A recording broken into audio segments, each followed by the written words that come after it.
I now recognize Mr. Massie. Thank you, Mr. Chairman. Dr. Cahill, you mentioned DTI technologies that are available for identifying and tracking drones. Can you describe that technology in a little more detail for us? I'd be happy to. So detection, tracking, and identification kind of comes in a multitude of different flavors. You can do something like acoustic, where you basically listen to where the drone is, and you triangulate where it is from a series of sensors. You can do the same thing with looking at the RF emissions of the drone and its operator. So you actually can triangulate where the drone is, and in some cases, you can triangulate where the operator is and send law enforcement to go intercept. There are also cameras, radars, a multitude of other different ways that you can identify that there is something in the airspace and monitor how it is moving. In most of those cases, as long as you don't break into the radio frequencies and read the packets, you can stay clear of Title 18. But if you actually break in and determine who it is, et cetera, outside of that remote ID license plate, then you run afoul of the pen trap, wiretap, et cetera. Are there any other laws that are getting in the way, or maybe they're not getting in the way, maybe those are good laws, but are there any other laws that impede these technologies to track drones?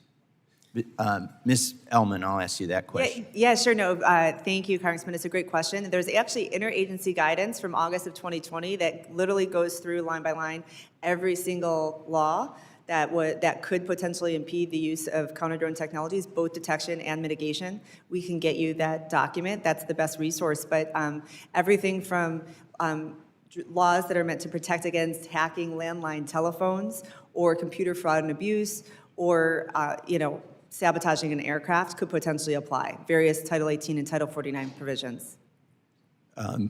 Mr. McLaughlin, what types of technologies do you use at your airport to detect and track and identify drones?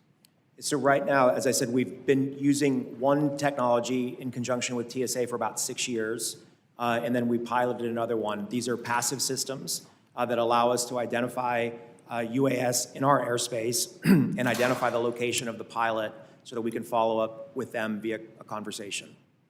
And I know the air traffic controllers have a very difficult job, and we don't want to distract them from the things that they're tracking right now. How do you integrate those warnings and trackings in the tower with the air traffic controllers? Is this a separate location where they're looking at this information, or how do they coordinate with air traffic control? Right, so physically it's a separate location, but we're all in close proximity. We're always a phone call away. That's the way that the airport control center and the FAA towers work. We're always in connection.